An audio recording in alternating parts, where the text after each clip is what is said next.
le nom de mon roi, car il m'a tant aimé et il m'a rénové.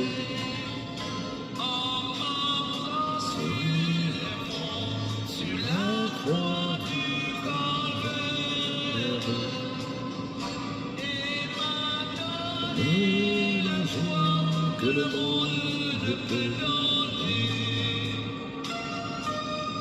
Ton nom est élevé au-dessus de tout nom. Ton nom est Jésus, tu es Seigneur. Ton nom est élevé au-dessus de tout nom. Est Jésus, tu es Seigneur. Bien-aimés dans le Seigneur, loué soit Jésus-Christ. En ce temps de carême, où nous sommes appelés à suivre Jésus au désert, j'ai un message pour toi, mon bien-aimé, aujourd'hui. N'aie pas peur du désert. N'aie pas peur du désert, mon bien-aimé. Qu'est-ce que le désert? Le désert est un lieu aride. Le désert est un lieu inhabité.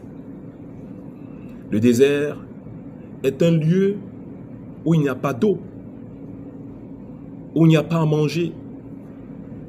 Le désert est un lieu de solitude. Et qu'est-ce que le désert peut bien représenter pour nous en tant que chrétiens?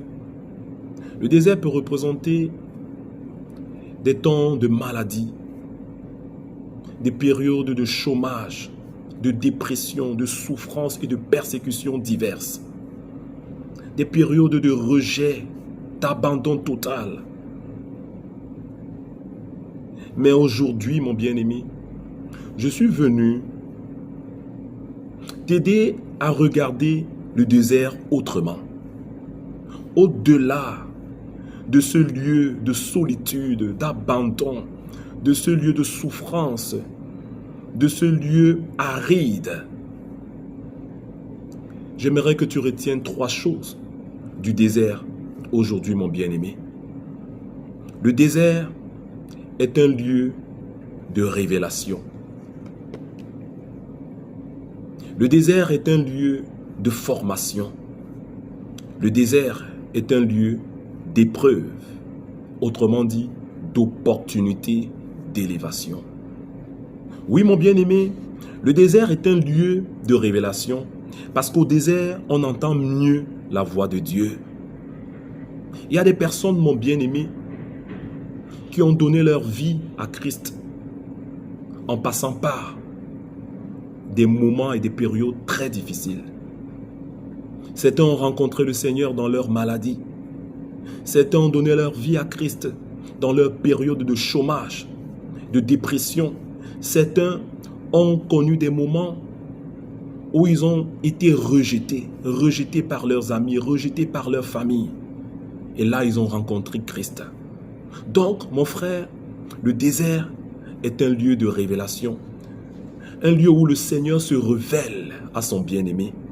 Et la Bible nous dit dans Osée 2, à partir du verset 14 ou du verset 16, ça dépend de la version de la Bible que tu as.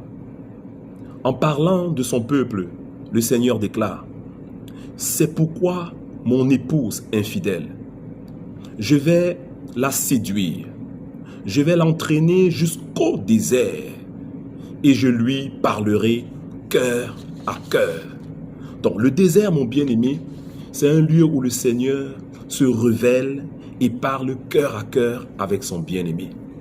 La deuxième chose, le désert est un lieu de formation. Quand tu lis l'histoire, mon bien-aimé, du peuple d'Israël qui sortait de l'Égypte, la Bible nous dit que il y avait un autre chemin plus court qui menait à la terre promise, à la terre de Canaan. Ce chemin, c'était le chemin des Philistins. Mais le Seigneur a permis que son peuple passe par un long chemin. Comme quoi, le Seigneur préparait son peuple Israël à une bénédiction. Le Seigneur avait besoin que ce peuple soit davantage formé au désert pour hériter la terre promise. Je ne sais pas, mon bien-aimé, quel est le désert par lequel tu passes. Mais je sais une chose. Oh, mon bien-aimé, quelque chose t'attend devant. Mets à profit ce temps de désert, mon bien-aimé. Mets à profit ce temps de désert, car c'est un temps de formation. Et le Seigneur te prépare à quelque chose de grand. Mon bien-aimé, David ne savait pas que lorsqu'il était en train de garder le troupeau de son père, lorsqu'il protégeait les brebis face au lion et à l'ours, oh, David ne savait pas, mon bien-aimé, David ne savait pas que le Seigneur était en train de le former, de le préparer à occuper un poste plus élevé. Oui, à ce poste, il devait veiller et protéger sur le peuple, et protéger le peuple élu, qui est le peuple du Seigneur, le peuple d'Israël. Oui, mon bien-aimé, là où tu te trouves, dans ton désert, le Seigneur te forme pour occuper un poste plus élevé. La troisième chose, mon bien-aimé, le désert est un lieu d'épreuve. Oui, est un lieu d'épreuve. Après avoir attesté que Jésus était le Fils de Dieu, la Bible nous dit que l'Esprit Saint l'a conduit au désert, où il fut tenté par le diable. Une façon de voir, mon bien-aimé, si Jésus-Christ était déjà prêt à commencer sa mission. Et j'aime souvent prendre ici l'image d'un apprenant, d'un élève, d'un étudiant, qui, à la fin de ses études, est appelé à passer un examen. Et qu'est-ce qu'un examen? L'examen est fait de plusieurs épreuves. Oui. Il doit affronter ces épreuves. Pourquoi? Pour passer à la classe supérieure. Oui, mon bien-aimé. J'ai envie de dire à quelqu'un ce matin, si tu fuis l'épreuve, c'est que tu es en train de renoncer à ta bénédiction. Fuir l'épreuve, c'est renoncer à sa bénédiction. Fuir l'épreuve, c'est renoncer à son élévation. Car derrière une épreuve, il y a une élévation. Si l'apprenant, si l'élève, si l'étudiant refuse d'aller affronter son épreuve, refuse d'aller composer, refuse d'aller passer son examen, il renonce donc à la classe supérieure. Il renonce donc à son diplôme. Il renonce donc à sa graduation. Mon bien-aimé, tu dois donc comprendre aujourd'hui que le désert, étant un lieu d'épreuve, est un lieu d'opportunité d'élévation. Oui, mon bien-aimé, ne regardons plus le désert comme un lieu de souffrance.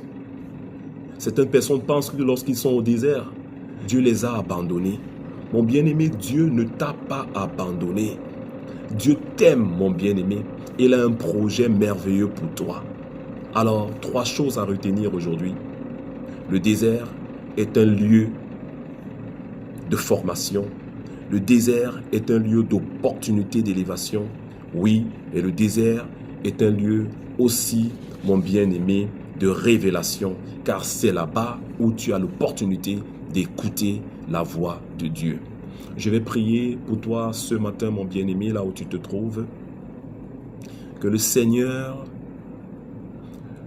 t'accorde son esprit de sagesse, son esprit de force et de courage, afin que tu ne puisses pas abandonner dans cette période de désert, que tu puisses toujours lever la tête et avancer pour entrer en possession de la bénédiction que le Seigneur a réservée pour toi. Sois béni, mon bien-aimé.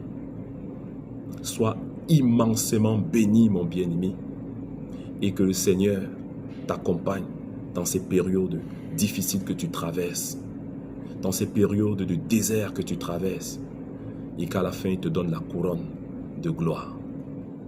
Amen. Demeure béni, mon bien-aimé.